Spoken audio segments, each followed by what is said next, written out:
Back to Midday Kentucky, everyone. Well, I see a wee little bit of fish here. A wee little bit. A wee little bit of fish, wee little which gorgeous I fish. can't wait for you to tell everyone what you're making. Allison Davis here, everyone. Oh, hello. So this is something that maybe we're not familiar with here, but it's one of my favorite dishes, and hopefully people are getting on trend with this because it's been around a while, but it's an ahi tuna poke bowl. Well, I don't know what that last part is, but the ahi tuna, most people know. Yes. Yeah? And everyone loves a good bit of tuna. Yes. Well, maybe everyone. I don't know. Not everyone loves fish. Well, if you love fish, you love tuna. Yeah. How about that? Yeah. I like it all diced up with a nice little vinaigrette, all very fresh Well, and you're yummy. going to just love this poke bowl. Oh, really? Let me just tell you, it's kind of more of a Hawaiian traditional yeah, dish. okay.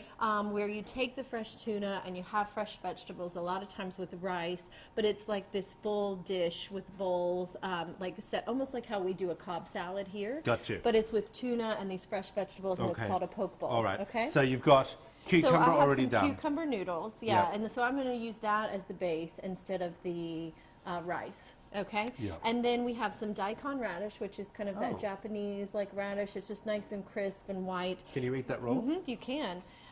We've got some green onions. Okay. Let's see.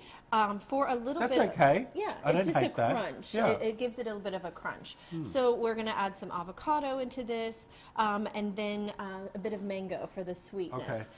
So what I was doing was going ahead and prepping the mango. I don't care what you do, you are not going to be able to cut through that pit. So you have to cut around the pit of a mango.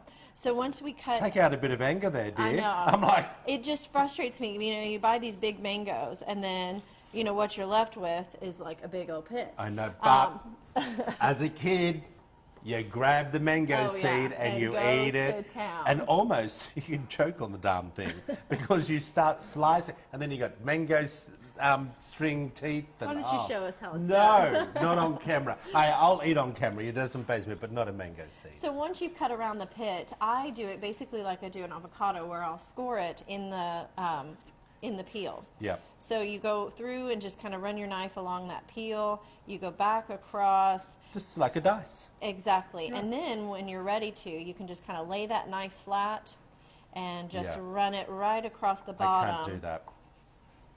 And you've got your diced mango. Yep. See, you can kind of Yeah, turn I it out know, like but that. that's your gig. The Well- way you cut, like you're a professional, not everyone can cut But like if that you at learn home.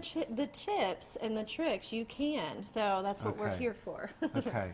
So we've got our mango. All right, what we're going to do is we're going to marinate and kind of season up our tuna. So I'm just going to take the tuna and do some nice little chunks, you know, just Where'd you some get the tuna from? large dice. I go to Lexington Seafood Market or Whole Foods here in Lexington. There's a seafood market here. There is. We'll have to go because Mike is a character and he is wonderful. So Okay. I do this in all of our like classes, especially like our sushi classes. But you really want to know where your fish is coming from and really have a trusted source. Would he dice it for me? He might, yeah, if you're nice, if you're nice. 'Cause But I don't know. I can tell you, the quality of his tuna is like this every single time. It's consistent, it's beautiful, it's Okay. red, it's firm. So you really know that you're getting a fresh product. Yep. All right, so we take our tuna. And you're doing big chunks. Oh yeah, this is nice, like big dice. And we're going to marinate this. So this is going to take more on an Asian flavor. So we're going to go again with that fish sauce. Yep. Yum, yum, yum. We're going to go with red pepper sauce, like chili or sriracha. Nice. Yep. I'm going to add a bit of rice vinegar. Okay, you're getting it all in there. For acidity. And then we've got to bring in one of your favorites, Garlic. ginger. Oh, ginger, I Yes. love. So this is ginger paste, and it is found with the fresh herbs. Oh, the but it's best. super easy. So if you're just looking for like a quick cheat instead of having to take the knobs and grate it. But they also have this It's in, fresh. they have ginger, they have parsley, they have basil. There's all different types of things for this, and I think it is brilliant. Yes. But I think there is a shelf life on it. Definitely. There is, yes. isn't there? It's not like a couple the weeks, I yeah, think. I agree. So a little bit of ginger. I did sesame oil, and then your recipe is going to call for either coconut aminos, which are a little difficult to find, but you can also use gluten-free soy sauce. But I use sometimes Worcestershire sauce. Okay. Just a splash, and that gives you the effect of the soy Just without like the soy. if you're making a Bloody Mary. I like it. And that's about it. So that's Okay. just going to kind of get marinated. And if you How long want, do you do that for? I mean, really, once it's done, I mean, you're good to go. Because you sort of put the juice in there too, Oh, I don't know, you? yes. Yeah, I was can't thinking you would.